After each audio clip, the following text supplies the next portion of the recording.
Hello दोस्तों, आपका स्वागत है मेरे चैनल में। मेरा नाम मोहम्मद यासिर है और आज मैं लाया हूँ क्लास 12 फ्लेमिंगो का सेकेंड पोएम जिसका नाम है an elementary school in slum. Elementary school का मतलब होता है प्राइमरी स्कूल, जो यहाँ पर नॉर्मली चिल्ड्रन 5 से 13 साल के एज के चिल्ड्रन वहाँ पढ़ाई करते हैं। और स्लम का मतलब होता है जो शहर के बगल में बस्ती होता है और वहाँ पर जो झुग्गी होता है उसी को स्लम कहते हैं, वो स्लम एरिया होता है। तो इस पोएम में स्लम एरिया में क्लासरूम का डिस्क्रिप्शन दिया गया है। तो चलिए देखते हैं अबाउट द ऑथर में। तो इसके ऑथर जो है उसका नाम स्टेफन स्पेंडर है, जिनका जन्म 1909 में हुआ और 1995 में वो मर गए। And Stephen Spender was an English poet and essayist. Stephen Spender जो है वो इंग्लिश पोएट है और एसे लिखने वाले भी है। ही लेफ्ट यूनिवर्सिटी कॉलेज, उन्होंने अपना यूनिवर्सिटी कॉलेज छोड़ा Oxford without taking a degree and went to Berlin in 1930। उन्होंने अपना यूनिवर्सिटी छोड़ा ऑक्सफोर्ड में बिना कोई डिग्री लिए हुए और वो बर्लिन चले गए 1930 में। Stephen Spender took a keen interest in politics and declared himself to be socialist and pacifist। Stephen Spender को वही समाज में बहुत इंटरेस्ट था, इसलिए उन्होंने अपने आप को डिक्लेयर कर दिया सोशलिस्ट और पैसिफिस्ट। सोशलिस्ट मतलब होता है समाजवादी और पैसिफिस्ट मतलब होता है जो जिनको युद्ध में इंटरेस्ट नहीं होता, जिसको युद्ध वगैरह पसंद नहीं है, उन्हें पैसिफिस्ट बोलते हैं। Book by Spender include poem of dedication, the age of being, the creative element, the struggle of modern and autobiography, world within world, in an elementary school in a slum. He has concentrated on theme of social injustice and inequality। तो ये जो है, ये जितना भी उन्होंने किताब लिखा है उसके बारे में बताया गया है। और दोस्तों जो an elementary school in slum ये भी उन्हीं का लिखा हुआ है। और ये जो पोएम का थीम है ये दो है, एक सोशल इनजस्टिस पे बात हुआ है और एक क्लास इनइक्वालिटीज़ पे बात हुआ है। ये जो पोएम का दो थीम है, social injustice and class inequality. Class inequality मतलब असमानता के बारे में बात हुआ है। तो आप सब ये जो दो थीम है इनजस्टिस एंड क्लास इनइक्वालिटी, इसे अंडरलाइन कर लीजिए और याद कर लीजिएगा, बहुत काम देगा। तो आइए देखते हैं पोएट क्या कहते हैं। Far far from gusty waves this children faces, मतलब हवा में जो एनर्जी होता है वो उन बच्चों में नहीं था, उनका चेहरा बिल्कुल निराश दिख रहा था। Like rootless weed, rootless weeds के साथ कंपेयर किया गया है। रूटलेस वीड का मतलब होता है जो अनवांटेड प्लांट होता है, जैसे कि जो जंगली पौधे हैं जिसको हम उखाड़ के फेंक देते हैं, तो उसी तरह बच्चों को भी तुलना किया गया है कि अनवांटेड है ये लोग, इनकी कोई ज़रूरत नहीं इस दुनिया में। रूटलेस मतलब कि अनवांटेड चीज़, मतलब कि बच्चों जो है यहाँ के बच्चे, उसमें न्यूट्रिशन नहीं मिल पा रहा है उनको, वे बहुत कमज़ोर है। तो यहाँ रूटलेस से कंपेयर हुआ है, मतलब कि लाइक हुआ है, लाइक रूटलेस वीट। तो लाइक जहाँ पर होगा या एज होगा तो यहाँ पे जो फिगर ऑफ स्पीच है या पोइटिक डिवाइस है वो सिमिली हो जाएगा। The hair torn round their pallor, the hair torn round their pallor, मतलब कि जो चिल्ड्रन जो है उनका बाल पूरा बिखरा हुआ है और चेहरे पर एकदम डल जैसा हो गया है, पूरा फेस पेल और डल लग रहा है, चेहरा पूरा पीला पड़ गया है, कोई भी कलर नहीं है, बाल भी बिखरे हैं, वो लोग गंदे भी दिख रहे हैं, बिल्कुल अनटाइडी जैसे दिख रहे हैं वो सब। यहाँ पे लेखक क्लासरूम में जाकर हर बच्चों का डिस्क्रिप्शन देते हैं। The tall girl with her weighed down head, यहाँ टॉल गर्ल का एग्जाम्पल दिए है जो कि एक लंबी लड़की है जो सिर झुकाकर बैठी है। कारण कुछ भी हो सकता है, जैसे कि वो गरीबी के कारण बैठी है या फिर शर्मा के बैठी है। शर्माने से एक गाना याद आ गया, उसने शर्मा के मेरे सवालात पे ऐसे गर्दन झुकाई मज़ा आ गया। दोस्तों थोड़ा बहुत मजाक हो गया, मुझे शर्माना वर्ड से गाना याद आया, मैंने गा दिया। पढ़ाई के साथ हल्का एंटरटेनमेंट भी ज़रूरी है। तो चलिए आगे कंटिन्यू करते हैं। द पेपर स्विमिंग बॉय, वहाँ एक पेपर स्विमिंग बॉय भी था विथ रेड आइज। उसका आँख बिल्कुल लालची जैसा हो गया था। उस बच्चे का कैरेक्टरिस्टिक ऐसा लगता था कि उसे खाना नहीं मिला है, उसे खाना से कोई भेंट ही नहीं है। तो यहाँ पर अभी तक दो बच्चों की बात हुई, पहला द टॉल गर्ल और दूसरा द पेपर स्विमिंग बॉय। फिर देखते हैं। The standard unlucky heir of twisted bones reciting a father grand disease. जो पेपर स्विमिंग बॉय था वो स्टंटेड था। स्टंटेड का मतलब हुआ जिसका ग्रोथ रुक जाता है, जिसका ग्रोथ नहीं हो पाता है, मतलब कि खाना ठीक से ना मिलने पर वो स्टंटेड हो गया था। Unlucky heir, unlucky heir mean कि जो पूर्वज से संपत्ति में जो बीमारी मिलता है, जैसे कि उसे मिला था ग्रांड डिजीज़, मतलब कि टेढ़ा मेढ़ा हड्डी हो गया था उसका। टेढ़ा है पर मेरा है, कुरकुरे का डायलॉग है, नहीं मजाक नहीं। Reciting a father grand disease, वो क्लासरूम में बैठ के रिसाइट कर रहा था अपने फादर से जो ग्रांड का मतलब जो बीमारी मिला था, ट्विस्टेड बोन्स मतलब कि पिता से जो बीमारी मिला था उसे रिसाइट कर रहा था, जो कि रफ था, ट्विस्टेड बोन्स था, जो टेढ़ा मेढ़ा हड्डी था, उसको रिसाइट कर रहा। His lesson from his desk, और अपने लेसन को अपने डेस्क में कर रहा था। अब देखते हैं तीसरे बच्चे के, जो कि at the back of the dim class one unnoted sweet and young, जो कि क्लास डीम क्लास मतलब कि जो अंधेरा, पीछे साइड बैक में जो अंधेरा में एक बच्चा बैठा हुआ था जो बिल्कुल स्वीट और यंग लग रहा था। तो लेखक ध्यान देते हैं कि उस बच्चे को कोई नोटिस नहीं कर रहा, जो कि काफ़ी स्वीट और प्यारा यंग है। और his eyes live in a dream of squirrel game, लेखक उनकी आँखों में सपना देखते हैं स्क्वायरल की तरह। स्क्वायरल की तरह मतलब कि स्क्वायरल मतलब गिलहरी, जो भी उसके चेहरे में देखते हैं, मतलब कि लेखक बताना चाह रहे हैं कि उसके उस बच्चे में गिलहरी की तरह खेलने की चाहत है। इन ए ट्री रूम, पेड़ों में खेलना चाहता है। अदर देन दिस, और वो क्लासरूम में बैठकर पढ़ना नहीं चाहता। जो क्लासरूम में पीछे बैठा हुआ होता है उस बच्चे के बारे में लेखक बता रहे हैं कि उसकी आंखों में जो ड्रीम दिख रहा है, जो कि गिलहरी की तरह खेलना चाहता है और वो पेड़ों में खेलना चाहता है, ना कि क्लासरूम में बैठकर वो पढ़ना चाहता है। तो यहाँ पर 3 बच्चों की अभी तक बात हुई है इस स्टैंजा में। तो पहला है द टॉल गर्ल, जो कि एक लंबी लड़की जो क्लासरूम में सिर झुकाकर बैठी हुई होती है, जिसका कारण कुछ भी हो सकता है, या तो गरीबी हो सकता है या फिर कोई भी टेंशन हो सकता है या शर्मा की भी हो सकता है, बैठी हुई है। और दूसरा है ए पेपर स्विमिंग बॉय, जो बिल्कुल पेपर की तरह पतला दुबला है, जो क्लासरूम में बैठकर रिसाइट कर रहा है, जो कि उसके फादर से जो संपत्ति के रूप में ट्विस्टेड बोन्स ग्रांड डिजीज मिला है उसको रिसाइट कर रहा है। और तीसरा at the back of the dim class, अंधेरे में जो बच्चा बैठा है जिसकी आंखों में ड्रीम है कि वो भी गिलहरी की तरह पेड़ों में खेले, और वो क्लासरूम में नहीं बैठकर पढ़ना चाहता है, वो पेड़ों में खेलना चाहता है।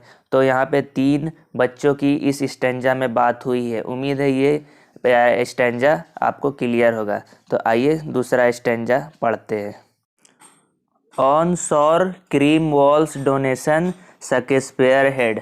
अब लेखक क्लासरूम के बारे में बता रहे हैं, क्लासरूम का वॉल के बारे में, जो कि सौर है। सौर मतलब हुआ अनप्लीजेंट, काफ़ी बेकार कलर किया हुआ है, बहुत दिन से कलर नहीं होने से पूरा पीला पड़ गया है क्लासरूम का वॉल। और उस वॉल में बहुत सारे डोनेशन चिपकाए हुए हैं उस पीले वॉल में, जिसमें कि एक है शेक्सपियर हेड, शेक्सपियर का पोस्टर लगाया गया है। तो आप कभी शेक्सपियर को देखे होंगे तो याद कीजिए, वो बिल्कुल सामने से चंडला जैसा है और पीछे है बाल उनका, और उनके हेड को कंपेयर किया गया है डॉन से।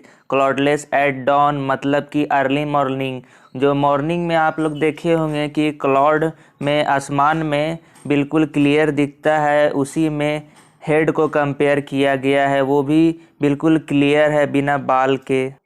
सिविलाइज्ड डोम मतलब कि डोम शेप आपको पता होगा सर्कुलर शेप होता है, सूरज उगने समय आधा ही शेप का होता है। उसी तरह शेक्सपियर का भी हेड का जो शेप है वो उसी तरह डोम शेप का है। वहाँ से जो सन निकलता है राइडिंग ऑल सिटी, जो पूरे सिटीज़ में लाइट फैलाता है, तो वैसा ही शेक्सपियर का हेड को बताया गया है। और सेकेंड पिक्चर में बताया गया है बेल्ड फ्लोरी टायरोलिस वैली। ये जो वैली है ये ऑस्ट्रिया में है, ये बहुत खूबसूरत वैली है और यहाँ पे बेल भी है, बेल सब भी है और फ्लावर सब भी है। तो यहाँ पर हम लोग अभी तक दो चीज़ देखे, एक शेक्सपियर हेड और एक टायरोलिस वैली जो ऑस्ट्रिया में है। अब तीसरा देखते हैं open handed map. Open handed map का मतलब है कि एक मैप जो ओपन हैंडेड है, खुला है, दोनों हाथों से दे रहा है। क्या दे रहा है देखते हैं। Awarding the world it's world, वहाँ जो वर्ल्ड है स्लम का अपना वर्ल्ड है और मैप का भी अपना वर्ल्ड है। मैप दे रहा है, दोनों हाथों से वर्ल्ड को दे रहा है, देखो ये वर्ल्ड कितना सुंदर है, मानो मैप ऐसा बोल रहा है। मतलब कि awarding the world it's world, मतलब कि वहाँ जो वर्ल्ड है वो स्लम का अपना वर्ल्ड है और मैप का भी अपना वर्ल्ड है। जो मैप दे रहा है दोनों हाथों से वर्ल्ड को कि देखो वर्ल्ड कितना सुंदर है, मानो मैप ऐसा बोल रहा है। And yet for this children this window not this map there world, जो बच्चे क्लासरूम में बैठे हैं वो उनका वर्ल्ड नहीं है, उनका मैप जुग्गी जो है वो है उनका वर्ल्ड। मतलब कि बच्चे जो क्लासरूम में बैठे हैं उनका कहना है कि जो मैप ओपन हैंडेड दे रहा है वो उनका वर्ल्ड नहीं है, उनका वर्ल्ड जो है स्लम है, जो कि क्लासरूम है और वो सब झुग्गी है, और जो मैप ओपन हैंडली ऑफर कर रहा है वो उसका वर्ल्ड नहीं है। Where all their future painted with fog, मतलब कि वो लोग जो खिड़की से देख रहे हैं उनका फ्यूचर बिल्कुल फॉग की तरह लगता है। फॉग का मतलब मत समझना, इंडिया में जो फॉग चल रहा है उसे कहा जा रहा है। नहीं पूछा जाता है एडवर्टाइजमेंट में कि इंडिया में क्या चल रहा है, इंडिया में तो फॉग चल रहा है इसमें। लेकिन ये पोयम में ये नहीं बोला गया है, पोयम में बोला गया है कि उसका फ्यूचर जो है बिल्कुल पेंटेड विथ फॉग की तरह है, मतलब धुंधला दिख रहा है। फॉग कुहासा होता है, फॉग मतलब कुहासा होता है, मतलब उन सब का उन बच्चों का फ्यूचर बिल्कुल फॉग की तरह है जो एकदम क्लियर नहीं दिख रहा है, अनक्लियर। मतलब कि where all their future painted with fog, मतलब कि जो बच्चे लोग खिड़की से देखते हैं तो उनका फ्यूचर बिल्कुल फॉग की तरह लगता है, मतलब धुंधला दिखता है। फॉग मतलब कुहासा होता है, क्लियर नहीं दिखता है उनका भविष्य, फ्यूचर जो कि क्लियर नहीं है, अनक्लियर दिखता है। उम्मीद है आप सबको ये स्टैंजा भी समझ में आया होगा, ये पैरा आपको समझ में आया होगा। तो आगे देखते हैं। तो यहाँ अभी सेकेंड पैरा ख़त्म नहीं हुआ है, 2 लाइन बचा हुआ है, तो देखते हैं। A narrow street sealed in with a lead sky, वो लोग जो खिड़की से बाहर देखते हैं एक बहुत ही पतला रास्ता है। पतले रास्ते का मतलब है कि उनका फ्यूचर में स्कोप कम है।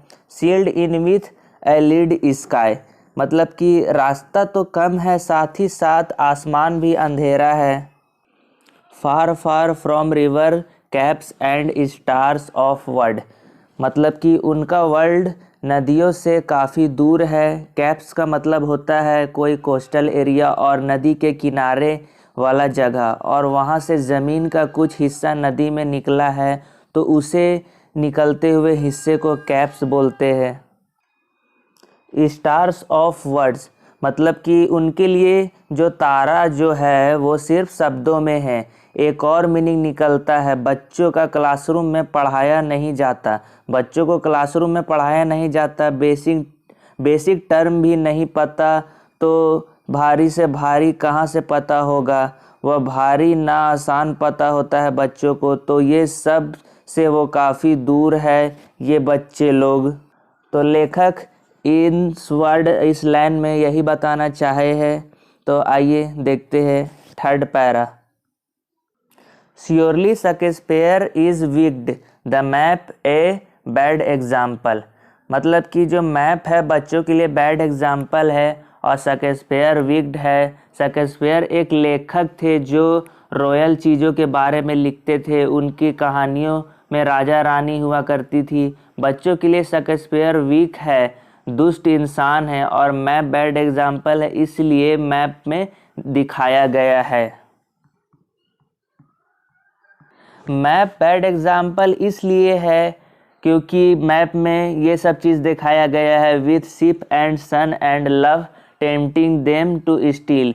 With ship and sun and love, ये सब चीज़ दिखाया गया है जो कि यहाँ पे नहीं है, इसलिए उन लोग के लिए ये मैप बैड एग्जाम्पल है। टेम्पटिंग देम टू स्टील, मतलब कि बच्चों ये सब पाने के लिए चोरी करेंगे, मतलब चोरी करने के लिए ये लोग आकर्षित करेंगे, तो इसलिए मैप को बैड एग्जाम्पल मानते हैं बच्चों के लिए।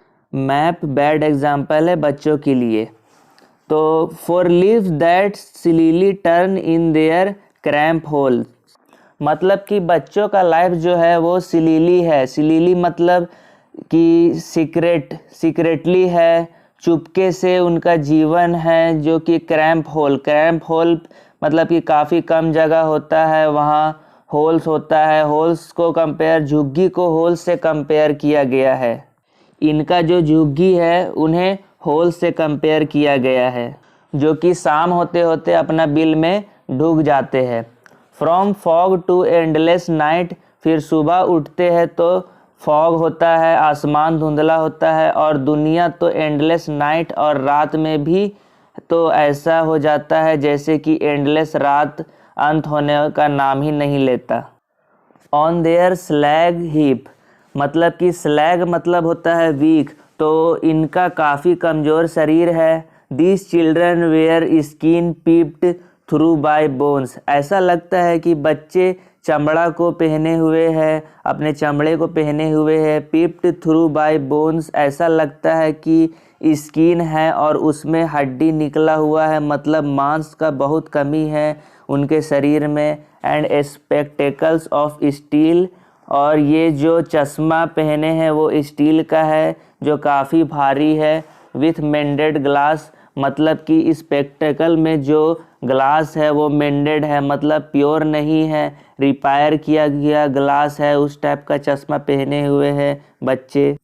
Like bottle bits on stone, जैसे कि जैसे पत्थर में कोई शीशा फोड़ेंगे और शीशा फोड़ेंगे तो जो शीशा का चूर होगा उस टाइप का जो टूटा टूटा शीशा होगा, वैसा चश्मा का ग्लास उन बच्चों का बना हुआ रहता है और वैसा ही चश्मा वो लोग पहने हुए होते हैं।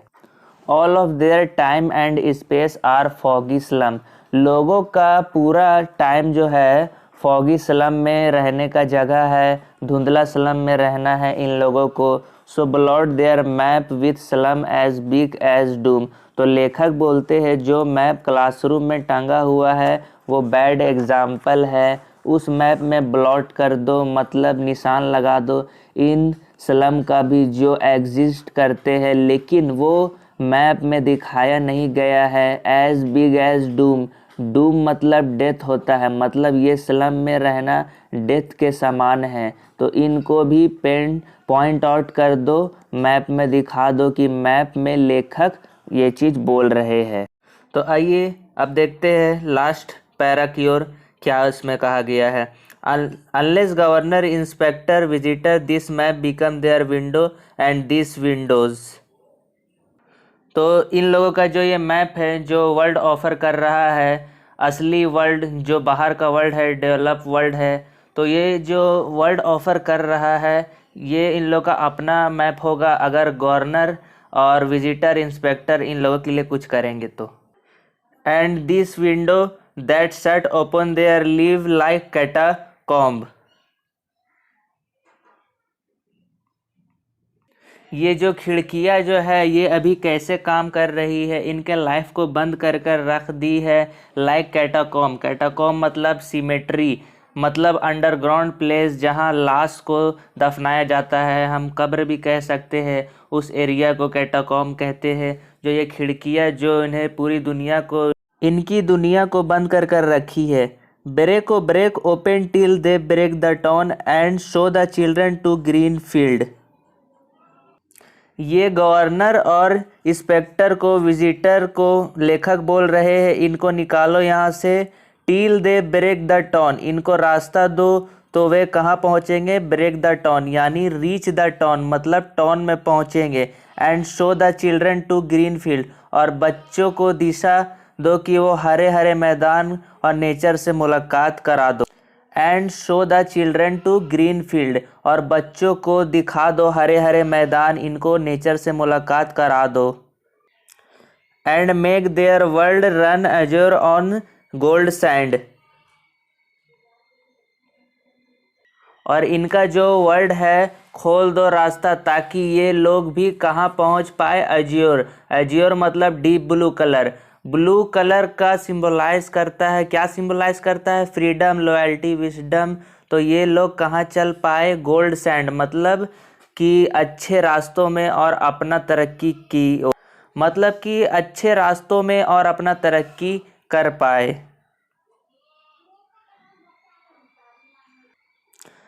And let their tongue run naked into book the white and green leave open